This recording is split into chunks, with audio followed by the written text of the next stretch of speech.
자, 21페이지에 개업공개사 자리죠.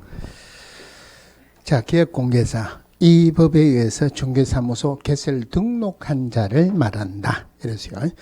그 밑에 개업공개사의 종별, 내가 나오는데 종별이란 말이 종류라는 말이에요. 우리 법에서는 종별이라고 표현하는데 법인인 개업공개사가 있고 공인중개사는 개업공개사가 있고 법 제7638호 부칙 6조 2항에 규정된 개업공개사 이렇게 세 개로 나눠집니다. 자, 개업공개사. 자, 개업공개사란 자, 이 법에 의해서 중개사무소 개설 등록한 자를 말한다. 개설 등록한 자를 말한다. 자, 이래 되죠. 아까 말씀드렸지만은 중개업은 합법적으로는 개업공개사만 할 수 있다 그러죠. 개업공개사 되기 위해서 등록을 해야 됩니다. 등록할 때 들어가는 서류가 자격증 사본이 원래가 들어가야 돼요. 지금은 이제 서류가 들어가는 것은 다음 시간에 할 건데, 하여튼 등록을 해야지 개업공개사 되고, 등록하기 위해서 공개사 자격이 필요하다. 그러면 공인중개사하고 개업공개사하고 구분할 수 있겠죠, 그죠? 그러면 개업공개사의 종별에 일반적으로 공개사 자격증을 따가지고 등록한 공인중개사인 개업공개사가 있습니다. 공인중개사인 개업공개사. 그런데 개업공개사 이거를 일반적으로 하고 나가면은 개공이라고 표현합니다. 좀 이따가 소속공개사 나오면 소공이라고 표현하는데 제가 발음을 할 때는 개업공개사 그 다음에 소속공개사 하는 것보다는 개공, 소공 하는 게 훨씬 편합니다. 그런데 여러분들은 가능하면 그러지 마세요. 왜냐하면 시험 칠 때 불리합니다. 왜 그런 불리하냐면 그렇게 하는 사람을 보니까 개업공개사 나오면 읽고 다시 그거를 개공이라 한 바퀴 더 돌려갖고 해야 돼요. 그러니까 시험 칠 때 불리하니까 그냥 개업공개사. 근데 적을 때는 개업공개사 너무 기니까 제가 적을 때는 그냥 개업이라고 적을게요. 자, 공인중개사 자격증을 따가지고 등록한 공인중개사는 개업공개사가 있고 개인이 등록하는 게 아니고 법인을 만들어서 등록한 법인인 개업공개사도 있습니다. 법인인 개업공개사. 자, 지금 공인중개사 제도가 올해 시험 친 게 31회였어요. 중간에 추가 시험 한번 합해가지고 32번 시험을 쳤어요. 그런데 우리 법에서는 공개사 시험은 물론 뭐 이거는 중요한 건 아니고 문제가 나오는 것도 아닌데 1년에 1회 시행한다가 아니고 1회 이상 시행한다 이래 되죠. 그래서 15회 때는 실제로 2번 친 적이 있었어요. 1회부터 6회 때까지는 2년에 한 번 쳤어요. 그러면은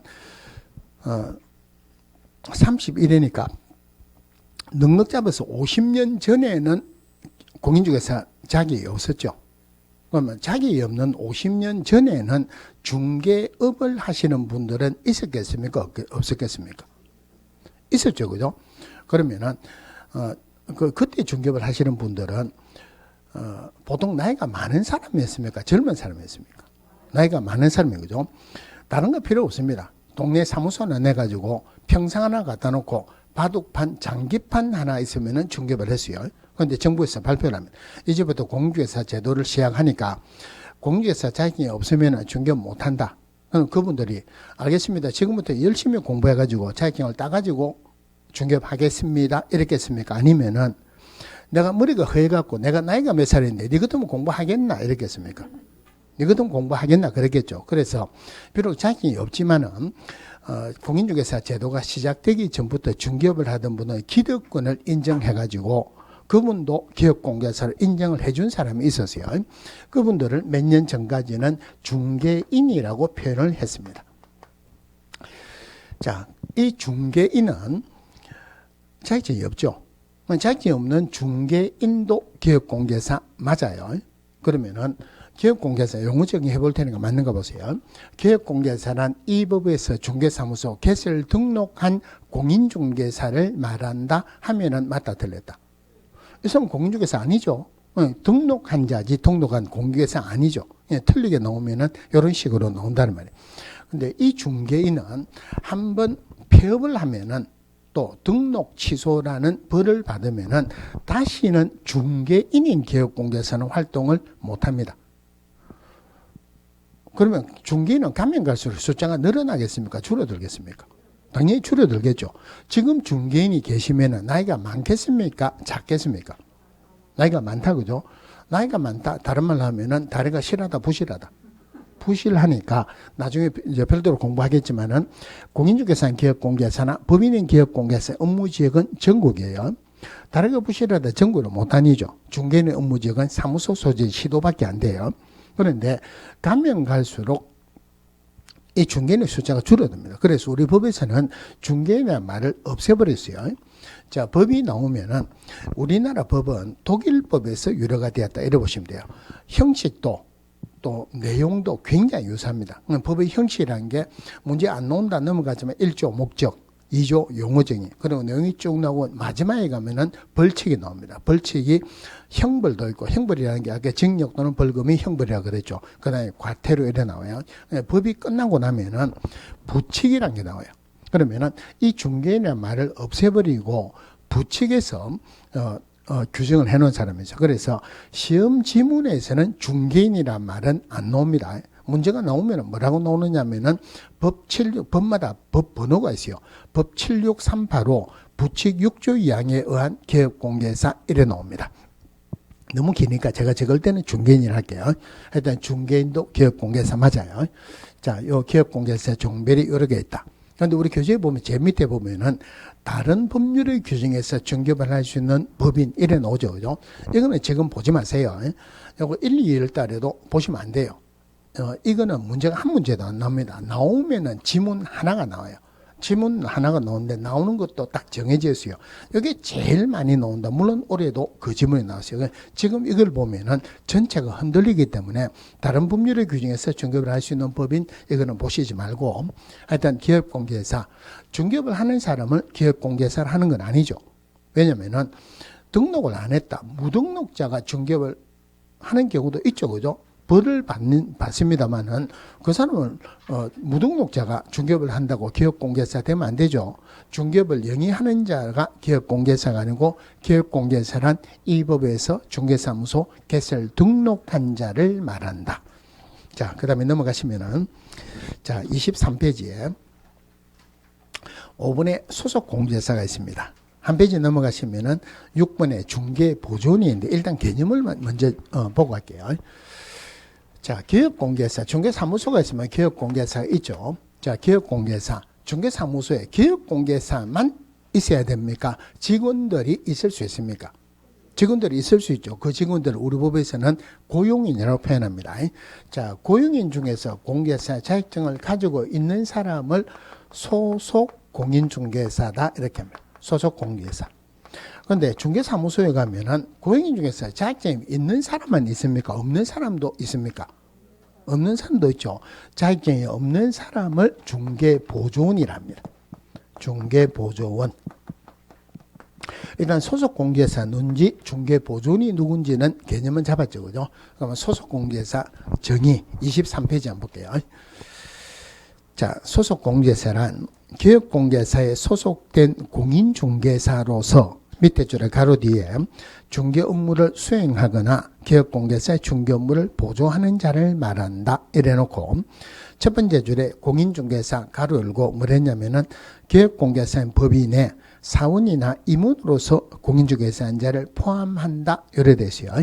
자, 한번 봅시다. 자, 기업공개사란 소속 공인중개사란 소속 공인중개사라 하면 자, 기업공개사에 소속된 공인중개사로서 중개 업무를 수행하거나 또는 기업공개사의 중개 업무를 보조하는 자를 말한다. 이렇게 되어 있는데 아까 실제로 중개업은 합법적으로 누구만 할 수 있다? 기업공개사만 할 수 있어요. 마찬가지로 중개 업무도 기업공개사만 할 수 있었습니다. 그런데 소속공개사라는 말이 우리 법에 들어오면서 법에서는 중개업무를 할 수 있다는 말이 없었어요. 그런데 실제로는 중개업무를 했어요. 그래서 법을 만드는 원체제가 중개업을 할 수 있다라는 체제로 만들었는데 법에서는 중개업을 할 수 있다는 말이 없었습니다. 그래도 중개업을 했어요. 그래서 법에서는 중개업을 할 수도 있다라고 규정을 해놨습니다. 그래서 이 법이 이렇게 개정될 당시로서는 굉장히 오래됐어요. 그럴 때는 소속공개사 중개업을 할 수 있느냐 없느냐 이런 게 문제가 되지만 지금은 그런 게 문제거리는 아닙니다. 중개업을 할 수도 있고 기업공개사 중개업을 보조할 수도 있다. 자, 공인중개사 가로 열고 뭐랬냐면은 기업공개사인 법인의 사원이나 임원으로서 이래야 되는데 여러분들이 생각할 때 순서는 중요한 거 아니에요. 임원이 더 쉬우니까 임원을 먼저 하는 게 더 쉽습니다. 임원 또는 사원으로서 공인중개사인자를 포함한다. 공인중개사인자를 포함한다 이렇습니다.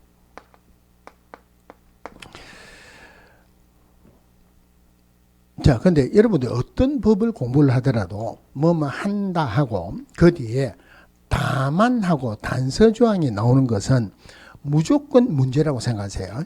다만 하는 단서조항은 무조건 문제다. 그러면 그 다만 하는 거 보셔야 됩니까? 안 보셔야 됩니까? 반드시 봐야 되죠. 문장이 끝나고 나오는 단서조항은 다만인데 문장 중간에 있는 것은 가로로 표시됩니다. 가로 안에 거 보셔야 된다. 안 보셔야 된다? 보셔야 돼요. 그래서 저는 가로 안에 거를 안에 설명을 굉장히 열심히 했어요. 상세하게 했는데 이 문제가 안 나왔어요. 문제가 안 나올 때도 제가 뭘 했냐면은 이거는 출제위원들이 문제를 발견을 못했기 때문에 문제가 안 나오는 거지 중요하지 않기 때문에 문제가 안 나오는 것은 아니다. 그런데 어느 해 출제위원이 이걸 발견했어요. 그 문제를 냈죠. 그죠?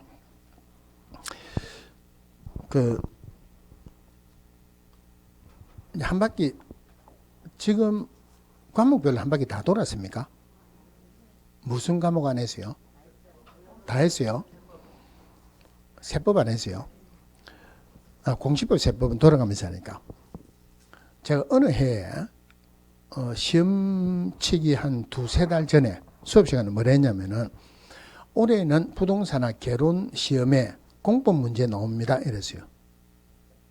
부동산학 개론 시험에 공법 문제 나온다? 수강생들이 믿겠습니까? 안 믿겠습니까?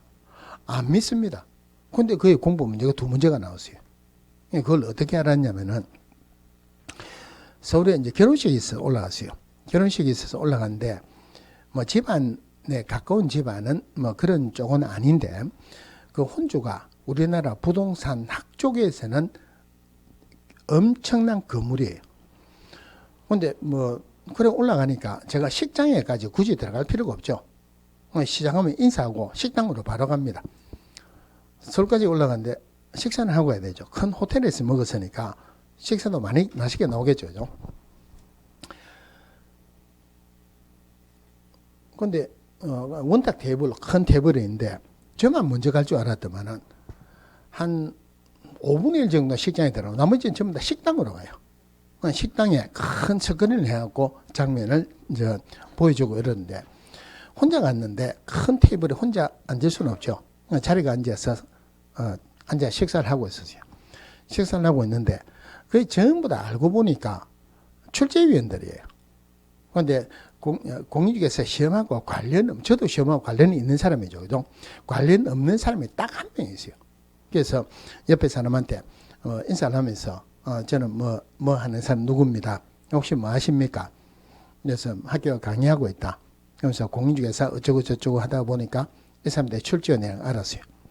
한참 이야기를 하다가 뭐 출제를 어떻게 하고 공부를 어떻게 하고 이런 이야기를 해요. 그런데 한 명이 자기네들끼리 이야기하면서 내가 공법 전문인데 올해는 부동산학 개론의 출제위원으로 들어가라고 이야기를 하더라. 출제위원이 꼭 한 과목당 한 명만 들어가는 건 아니에요. 그러면은 몇 문제를 내가지고 문제를 선별을 합니다. 그 사람이 낸 문제도 선별을 해야 되겠죠. 그러면은 공부 문제가 부동산학 개론에서 문제 나올 수밖에 없죠. 그러니까 그 이야기를 하니까 아무도 안 믿는데 그게 두 문제가 나왔어요. 그런데 사실은 출제위원들이 그렇게 자주 바뀌진 않아요. 제가 출제위원으로 들어가면 좋겠죠. 근데 저는 출제는 못 들어갑니다. 왜 못 들어갔냐면은 학원에서 강의를 하든지 이 수험서 이런 것들을 책을 쓴 사람들은 못 들어가야 됐어요. 근데 다른 과목은 몰라도 중개사법에는 누가 들어가는가는 잘 압니다. 또 친한 사람도 하나가 있고 여러분도 시험 치는 데는 도움이 많이 될 수는 있어요. 자, 하여튼 누가 이제 처음으로 이거를 발견했어요. 그러면은 문제를 처음으로 자기가 발견했다. 그러면은 그 다음에 그 사람이 또 들어갑니다. 그 문제 나오겠습니까? 안 나오겠습니까? 처음으로 자기가 발견했어요. 처음에 문제를 냈죠. 그 다음에 들어가면 또 문제를 냅니다. 자, 그러면 여기에서 일단 근데 여기에 기업공개사의 법인을 해놨죠. 그죠? 여기는 법인인 기업공개사를 했죠. 법인인 기업공개사, 기업공개사의 법인 어떻게 다릅니까? 고민하지 마세요. 똑같습니다. 자, 그럼 여기서 임원이나 사원. 자, 요건 개념을 좀 볼게요. 자, 그러면은 아까 공인중개사는 기업공개사가 되죠. 그죠? 그럼 등록을 해야지 기업공개사가 되죠. 그럼 이거 다음 시간에 할 건데 등록할 수 있는 사람은 공인중개사고 법인만 등록을 신청할 수 있어요. 그럼 공인중개사로 전부 다 등록을 신청할 수 있는 것은 아닙니다. 그 실무교육이란 교육을 받아야 돼요. 어제인가 이야기를 하는데 재수생이에요. 교육받을 때 교육의 핵심은 뭐냐면 교육이 4개가 있는데 주로 핵심이 3개입니다. 제일 핵심이 뭐냐면은 누가 되기 위해서 무슨 교육을 받아야 되느냐. 그 다음에 실시권자가 누구냐. 그 다음에 나오는 게 시간은 몇 시간 나느냐. 그러니까 실무교육은 28시간에서 32시간에서 32시간 이내로 해요. 연수교육은 12시간에서 16시간입니다. 직무교육은 3시간에서 4시간 해요. 근데 숫자 외우는 거 쉽습니까? 어렵습니까? 숫자 외우는 거 골치 아프죠? 숫자 문제는 반드시 나오는데 숫자 너무 어렵게 생각하지 마세요. 아까 원칙 만들어줬죠. 원칙 만들어주고 나머지는 예외만 몇 개는 보십니다. 근데 막연하게 외우는 것은 제가 아까 말씀드렸지만 법인 가장 상식적으로 논리적으로 전개해야 된다. 상식적으로 논리적으로 전개되는 것은 상식적으로 논리적으로 전개를 하고 난 뒤에 암기를 하면 돼요. 근데 막연하게 암기를 해야 되는 것도 없지 않아 있어요. 용어 정의 같은 거. 그럼 이런 것들은 자주 해야 될 겁니다. 계속 듣습니다. 자동적으로 암기가 돼요.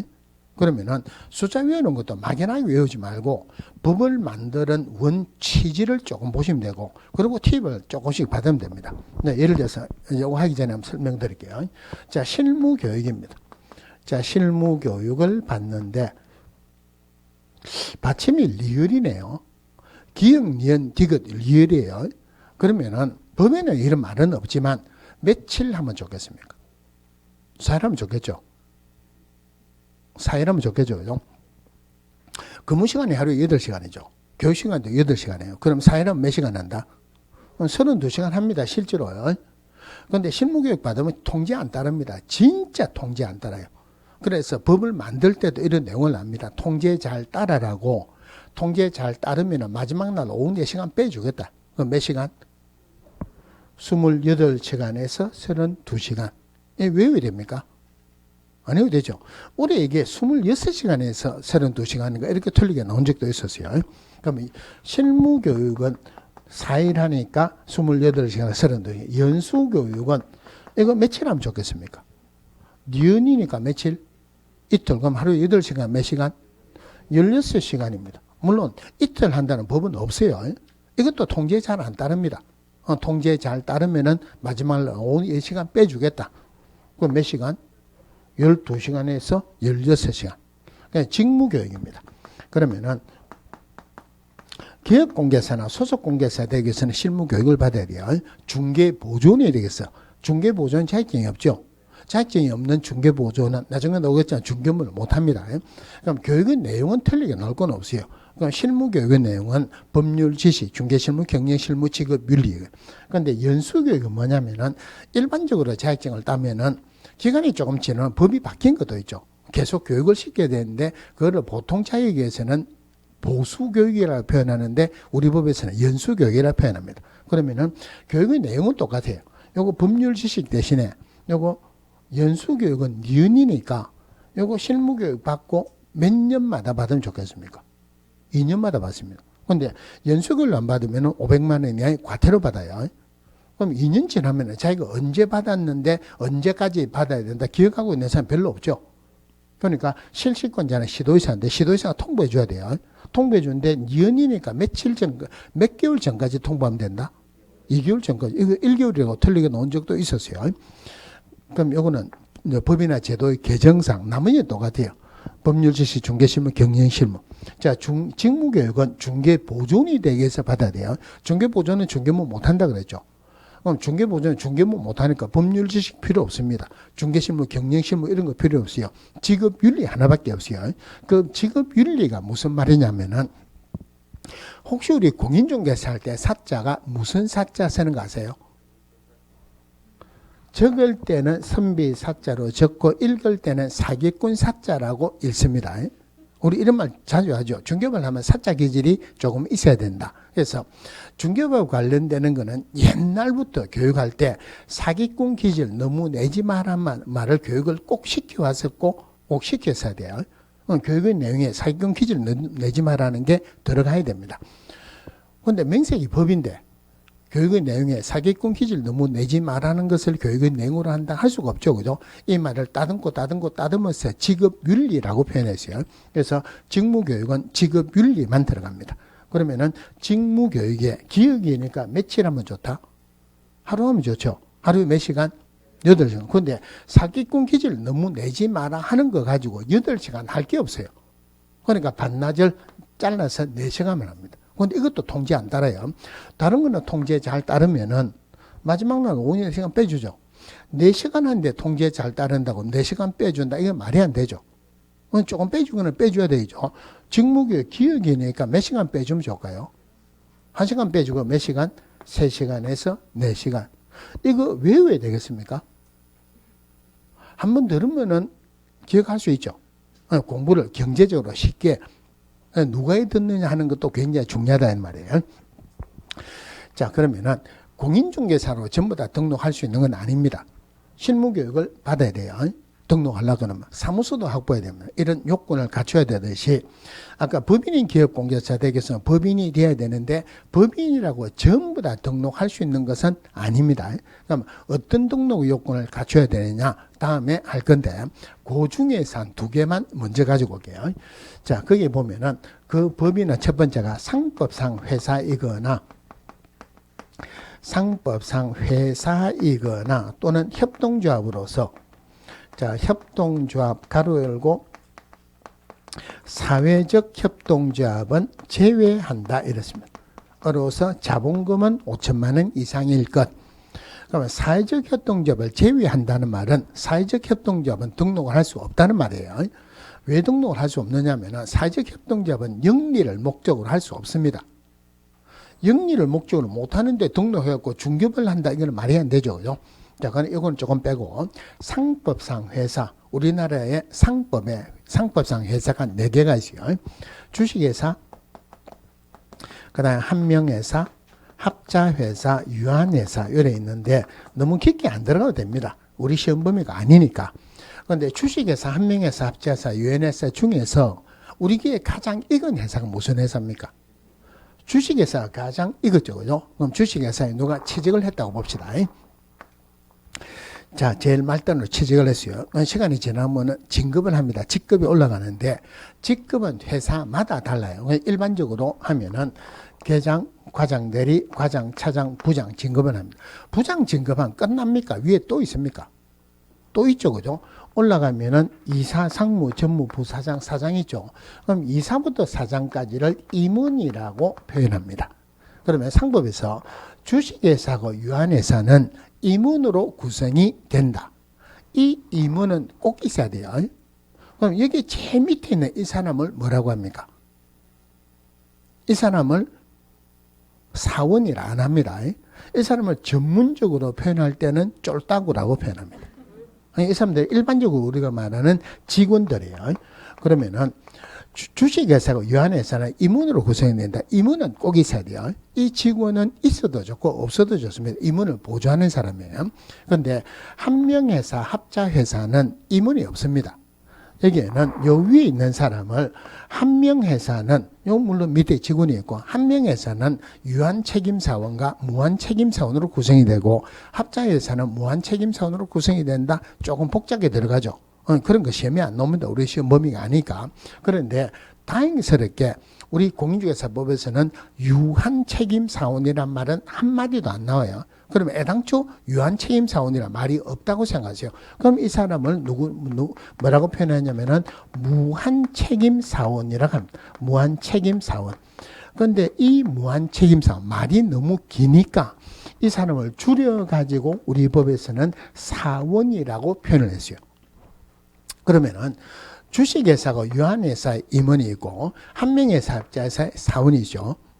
그럼 이 임원하고 사원은 회사가 달라서 그렇지 표현 방법이 달라서 그렇지 위에 있는 사람들이죠. 우리 법에서 임원하고 사원은 똑같은 사람이에요. 중개사법에서 사원이다 나오면 무조건 임원이라고 생각하세요. 그러면은 임원이나 사원으로서 여기까지는 됐죠. 그죠? 자, 공인중개사 인자를 포함한다 하는 말은 자, 여기에 요 뒤에 어떤 게 있느냐면은 대표자는 어떤 경우를 하더라도 공인중개사여야 됩니다. 상법상 회사든 협동조합이든 어떤 경우를 하더라도 공인중개사여야 되고 그다음에 대표자를 제외한 임원 또는 사원의 임원 또는 사원의 3분의 1 이상은 공인중개사일 것. 3분의 1이라는 숫자도 중요한데 이거보다 훨씬 자주 나오고 중요한 게 제외한다. 틀리게 나오면 포함한다. 여러 수십 번을 제가 이야기해서 물론 올해도 대표자를 포함한 일에서 틀리게 나왔어요. 그러면은 자, 요 중에서 임원이나 사원이 있죠. 그죠? 자, 임원이나 사원 중에 대표자는 공인중개사여야 되고 대표자를 제외한 임원 또는 사원의 3분의 1 이상은 공인중개사여야 한다. 이랬어요. 그러면은 아까 소속공개사는 기업공개사에 소속된 공인중개사로서 중개업무를 수행하거나 기업공개사 중개업무를 보조하는 자를 말한다 하는 말은 실제로는 공인중개사는 기업공개사나 또는 중개인에게 소속되는 공인중개사 그 사람은 고용이래요. 그 사람은 법인에 들어오면은 요 직원으로서 고용인으로서 공인중개사 자격증이 있는 사람을 말합니다.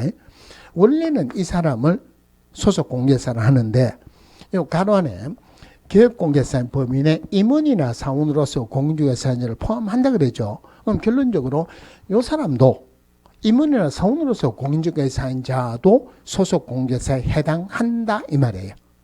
이 사람도 소속 공개사 맞습니다. 이 질문이 한 번도 안 나오다가 누가 보니까 문제를 하나 발견했어요. 그래서 문제가 나오면은 한 번도 안 나온 문제가 처음으로 문제를 발견하면 주로 맞는 지문으로 나옵니다. 출제원이 그 다음에 들어갔어요. 자기가 문제를 발견한 거죠. 그 다음에 나가면 또 그 지문을 또 주로 냅니다. 그 다음에 들어가면 또 맞는 지문을 주문내요. 한 번도 안 나온 지문들이 문제가 나오면 주로 맞는 지문으로서 2년 내지 3년, 2번 내지 3번은 주로 나옵니다. 그리고 보통 1년 내지 2년 쉽니다. 그 다음에는 틀리게 주로 나와요. 아직까지는 틀리게 안 나왔어요. 그러면은 여기에서는 기업공개사 법인의 임원이나 사원으로서 공인중개사인자를 제외한다 이러면 안 되죠. 임원이나 사원으로서 공인중개사인 자도 소속 공개사에 해당한다 이 말이에요. 자, 그러면은 소속 공개사 안에 내용은 다 봤어요. 자, 내용은 다 봤다. 그러면 용어 중에서는 제일 중요한 게 액면 말 자체가 중요합니다. 그러면 이거 방금 했으니까 확인해도 확인할 수 있죠. 그죠? 자, 확인하기 전에 다시 한번 볼게요. 자, 소속 공개사란 기업 공개사에 소속된 공인중개사로서 중개 업무를 수행하거나 기업 공개사의 중개 업무를 보조하는 자를 말한다. 가로 열고 기업 공개사 법인의 임원이나 사원으로서 공개사인자를 포함한다 그랬죠. 그죠? 자, 그럼 이거 보시지 말고 여기 가서 맞는 거 안 맞는 거 확인합시다. 자, 이리 보세요. 여기 있으면 저쪽으로 보는 거 안 보는 거 다 보입니다. 거기 안 도는 거 눈동자만 가는 것도 다 보여요. 자, 고용인 중에서 자격증 있는 사람을 소속 공개사, 자격증 없는 사람을 중개보존이라 하죠. 그죠? 그러면은 소속 공개사는 자격증이 있어야 되죠. 소속 공개사는 공인중개사 하는 말이 꼭 들어가야 되죠. 맞는 거 보세요. 소속 공개사란 공인중개사로서 중개 업무를 수행하거나 기업공개사의 중개 업무를 보조하는 자를 말한다. 이런 맞죠? 가로하는 거 빼고. 공인중개사로서 중개 업무를 수행하거나 보조하는 자를 말한다. 뭐가 빠졌습니까? 소속되었다 빠졌죠. 요거는 빠지면은 틀리는 거예요. 그럼 다시 확인합시다. 자, 소속 공개사는 고용인이다 아니다. 소속 공개사도 지금 맞죠? 고용인이다 하는 말은 고용되었다. 우리 법에서 소속되었다 말이 꼭 들어가야 돼요. 자, 맞는 거 보세요. 자, 소속 공개사는 고용이니까 소속되었다 말이 꼭 들어가야 되죠. 자, 소속 공개사라 하면 기업 공개사에 소속된 자로서 중개 업무를 수행하거나 기업 공개사의 중개 업무를 보조하는 자를 말한다. 이런 맞죠? 기업 공개사에 소속된 자로서 중개 업무를 수행하거나 보조하는 자를 말한다. 뭐가 빠졌습니까? 공개사 빠졌죠. 이게 문제의 핵심이에요. 소속 공개사 나오면은, 그러니까 용어 정의가 나올 때 내용을 틀리게 나오는 것은 어떻게 보면 쉽습니다. 내용을 추가로 넣는 것은 더 쉽습니다. 단어를 하나 빼는 것은 문제가 어려워요. 그러니까 소속 공개사라는 용어 정의가 나오면 일단 찾아야 되는 게 소속되었다, 공개사다 하는 말을 일단 찾고 들어가야 돼요. 이거 하나 빼면은 문제가 어려워요. 그리고 중개업무를 할 수도 있고 중개업무를 보조할 수도 있다. 핵심이 두 개인데 첫 번째 핵심이고 두 번째 핵심이 아까 법인의 임원이나 사원으로서 공인중개사인 자는 소속 공개사다 아니다. 소속 공개사 맞죠? 소속 공개사에 해당한다. 그죠? 요거 포함한다지 임원이나 사원으로서 공인중개사를 포함한다. 제외한다 아니죠. 그죠? 임원이나 사원으로서 공인중개사인 자를 또 소속 공개사에 해당한다 이 말이에요.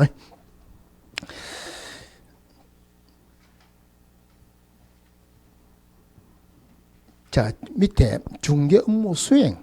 자, 요거 읽어만 보고 설명을 조금 이따가 드릴게요. 자, 중개대상물 확인 설명, 중개대상물 확인 설명서 및 거래계약서 작성을 할 수 있다.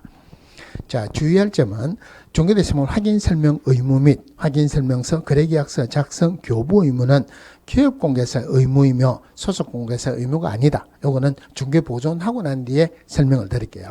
자, 한 페이지 넘어가서 중개보조원입니다.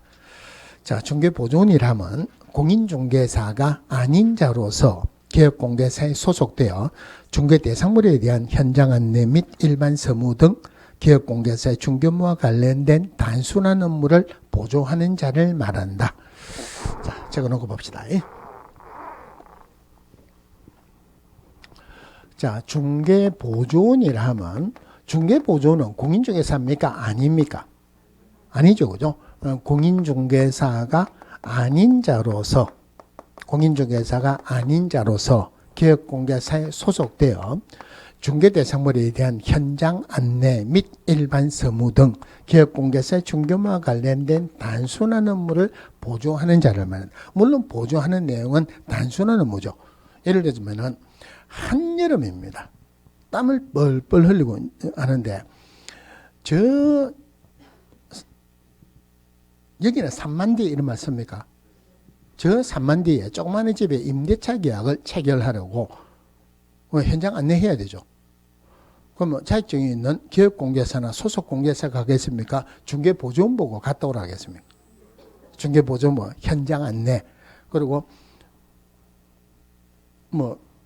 타입치다가 우리 컴퓨터 하다가 프린트 하려는데 잉크가 없다. 잉크 좀 갈아주세요. 단순한 거. 하는 내용은 나중에 보셔야 돼요. 단순한 업무를 보조하는 거죠. 그럼 중개보조는 공인중개사 아닌 자로서 기업공개사에 소속되어 중개대상물에 대한 현장 안내 및 일반 서무 등 기업공개사 중개업무와 관련된 단순한 업무를 보조하는 자를 말한다. 요거는 좀 쉽죠. 그죠? 요거는 액면 그대로만 보시면 돼요. 그래도 확인을 해야 되겠죠. 자, 여기 봅시다. 중개보조원은 공인중개사다 아니다.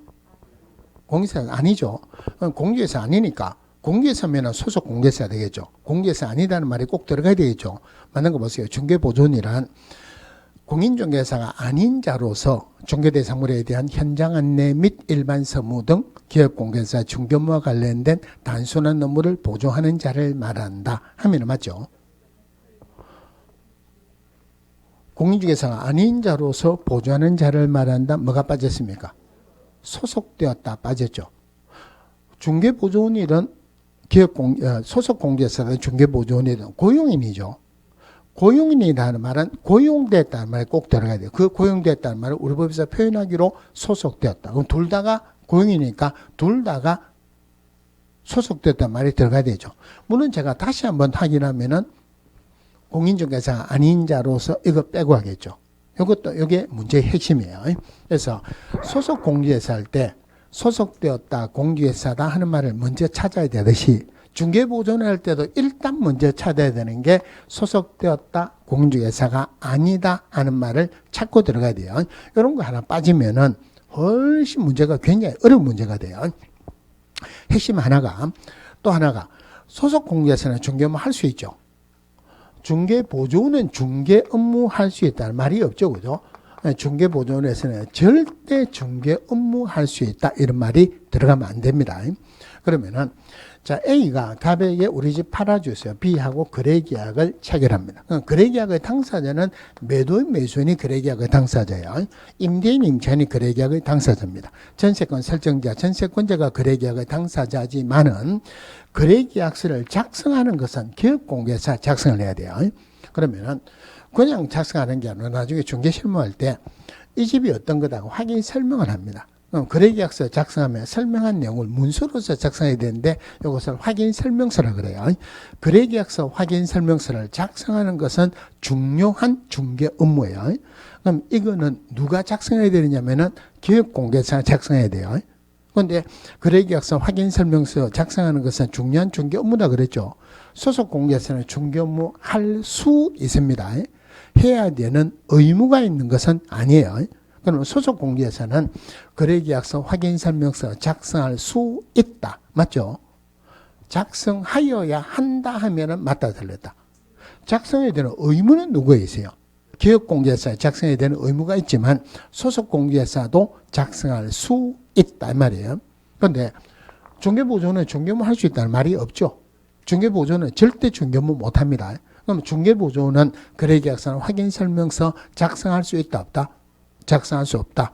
이 질문도 올해 문제에 나왔습니다. 문제가 당연 어려운 문제는 없어요. 안 꼬이면 돼요. 중개보조할 때 그러면 소속공개사 문제의 핵심, 문제를 볼 때 핵심을 보고 공부를 한 거죠. 일단 뭐를 찾아야 된다?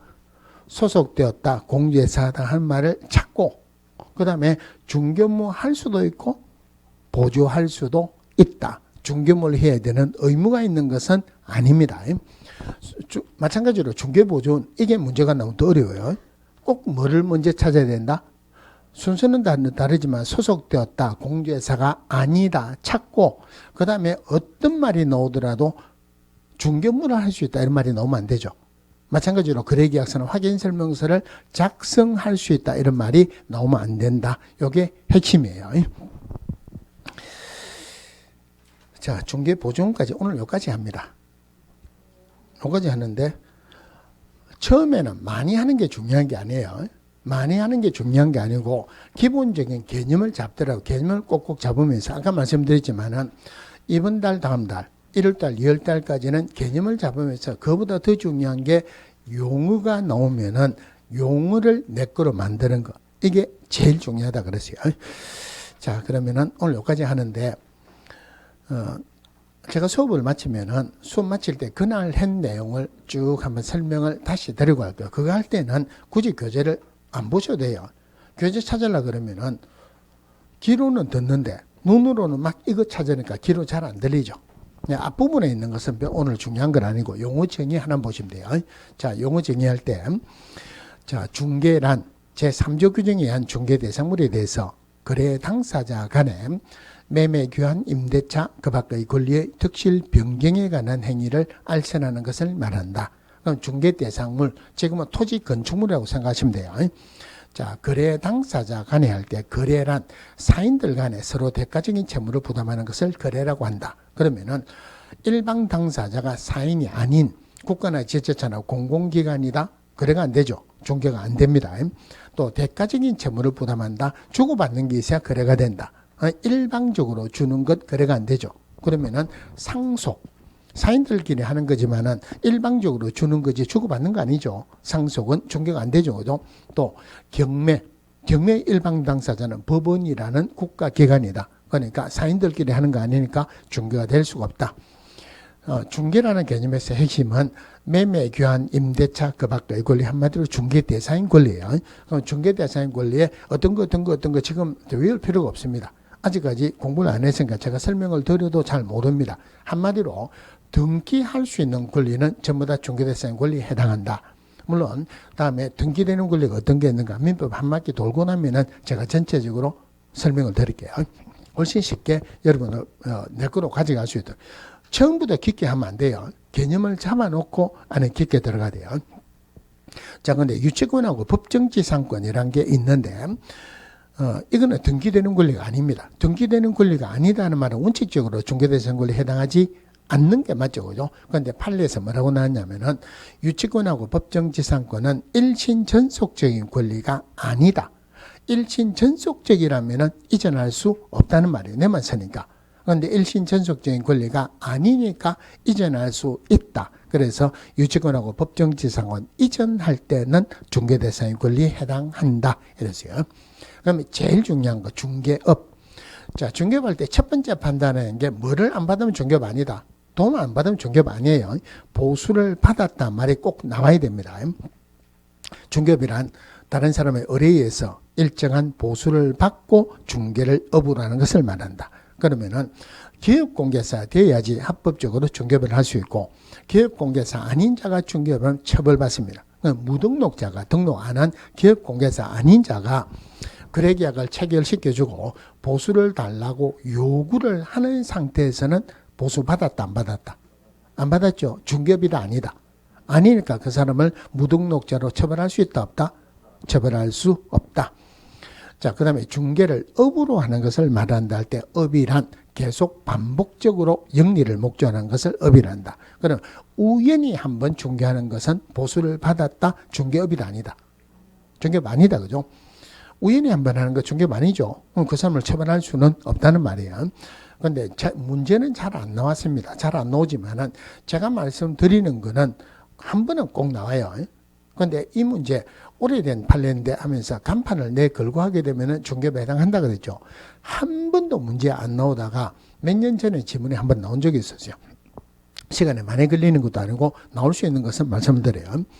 자, 그러면은 경비 아저씨가 간판을 내걸고 중개업을 하고 있습니다. 중개행위를 하고 있다. 그러면 중개업 하는 거다 안 하는 거다?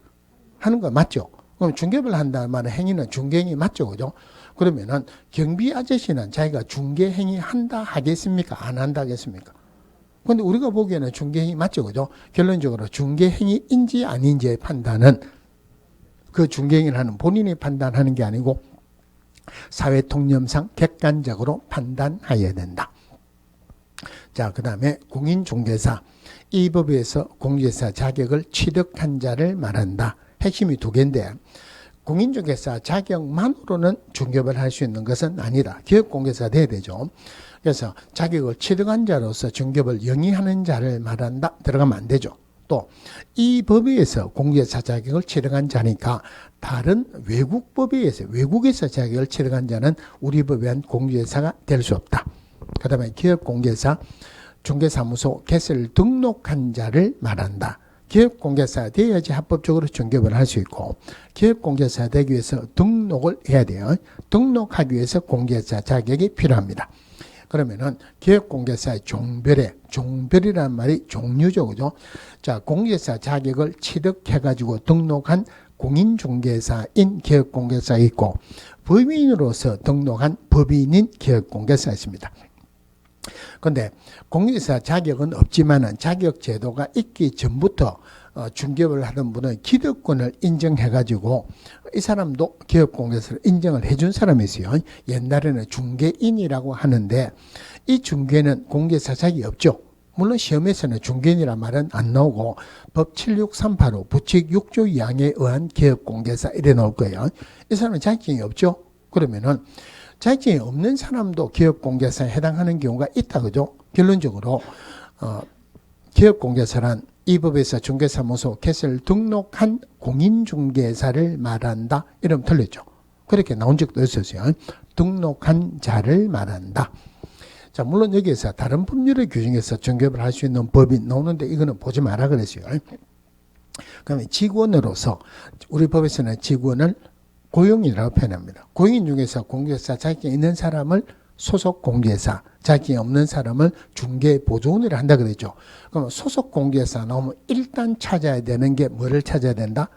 소속되었다, 공인중개사다. 일단 찾고 그 다음에 중개업을 할 수도 있고 기업공개사 중개업을 보조할 수도 있다.